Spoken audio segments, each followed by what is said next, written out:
আজকে আমাদের একটা দাওয়াত ছিল আর সেখানে যেয়ে অনেক মজা করলাম আর কার বাড়িতে গেলাম আজকের এই ভিডিওতে তোমাদের সাথে শেয়ার করব। তো হ্যালো এভরিওয়ান, আসসালামু আলাইকুম। সবাই কেমন আছো? আশা করছি সবাই অনেক ভালো আছো। আমার অনেক ঠান্ডা লেগেছে, হয়তো বা তোমরা আমার কণ্ঠ শুনে বুঝতে পারছো। তো যাই হোক, আজকে এক জায়গায় দাওয়াত খেতে যাবো, যার কারণে আমি আর আমার আম্মু রেডি হয়ে নিচ্ছিলাম।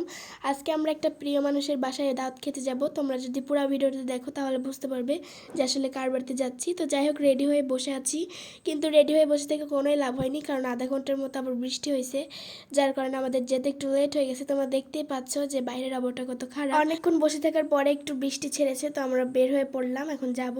যেহেতু জোরে বৃষ্টি আসলে আবার যেতে পারবো না, তাই হালকা হালকা বৃষ্টি পড়ছে, এর মধ্যে আমাদের বের হতে হচ্ছে। আমাদের যেহেতু বিলের মধ্যে বাড়ি আর এমনিতেও এখন বৃষ্টি হচ্ছে, যার কারণে আমার আম্মু বস্তাগুলো নিচ দিয়ে গুজে দিচ্ছিল যাতে বাড়ির ভিতরে কোনো পোকামাকড় না ঢুকতে পারে। যেহেতু আমাদের বিলের মধ্যে বাড়ি আর একটু বৃষ্টি হলে হাঁটা চলার অনেক সমস্যা হয়ে যায়, আর আজকে তো সকাল থেকে একদম অনেক বৃষ্টি হচ্ছে, যার কারণে আজকে রাস্তাগুলো আরো কাদা হয়ে গেছে। তো যাই হোক, এখানে আমি আর আমার আব্বু আর আমার আম্মু বের হয়ে পড়লাম। আমাদের বিলের মধ্যে বাড়ি হলেও কোনো সমস্যা নাই, শুধু রাস্তার সমস্যাটা একটু বেশি।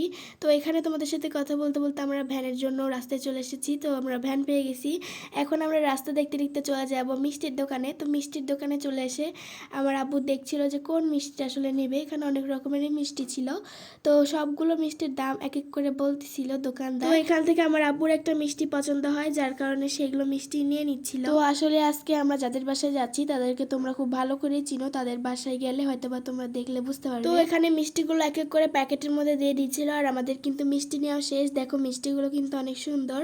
তো এখানে মিষ্টিগুলো নিয়ে আমরা এখন আবার চলে যাব তাদের বাসায়। যাদের বাসায় যাচ্ছি তাদের বাসা থেকে আমাদের বাসাটা বেশিটাও দূর না, কিন্তু বৃষ্টির জন্য আধা ঘন্টা আটকে যাওয়ার কারণে অনেকটা দেরি হয়ে গেছে।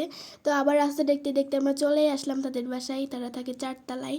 তো এখন আমরা চলে যাব তাদের বাসায়। তো এখানে ভ্যানালাকে টাকা টাকা দিয়ে এই তো এখন আমরা চলে যাচ্ছিলাম। তো তোমাদের এখনই বলবো যে আসলে আমরা কাদের বাসায় এসেছি। আজকে আমরা এসেছি মিতালি আপু এবং রিফাত ভাইয়াদের বাসায়।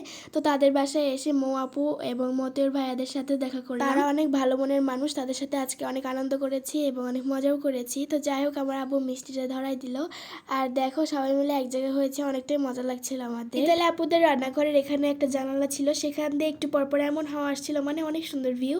তো যাই হোক, একটু পর সবাই মিলে আবার খেতে বসে গেলাম। তো সবাই মিলে একটু গল্প করছিলাম, আর এদিকে দেখো মৌ আপুর একটা ছোট কিন্তু মেয়ে আছে, সে অনেক কিউট আর সে অনেক শান্ত। দেখো কি সুন্দরভাবে বসে আছে। মিতালি আপু, রিফাত ভাইয়া, মৌ আপু, মতিউর ভাইয়া, এরা কিন্তু সবাই অনেক ভালো। এখানে আমরা যারা যারা বসেছিলাম সবাই কিন্তু কন্টেন্ট তৈরি করি, মানে সবারই পেজ আছে আর কি। তো মিতালি আপু এখন সবাইকে ভাত বেড়ে দিচ্ছিল, আর আজকে রান্না করেছিল গরুর মাংস এবং মাছ। তার হাতের রান্না কিন্তু অনেক স্বাদ, আমি খেয়ে অনেক মজা পেয়েছি।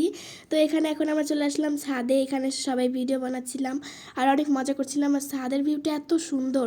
তো আজকের মতো এখানে বিদায় নিচ্ছি। কার কার ভালো লাগলো ভিডিওটা অবশ্যই কমেন্ট করে জানিও। আল্লাহ হাফেজ।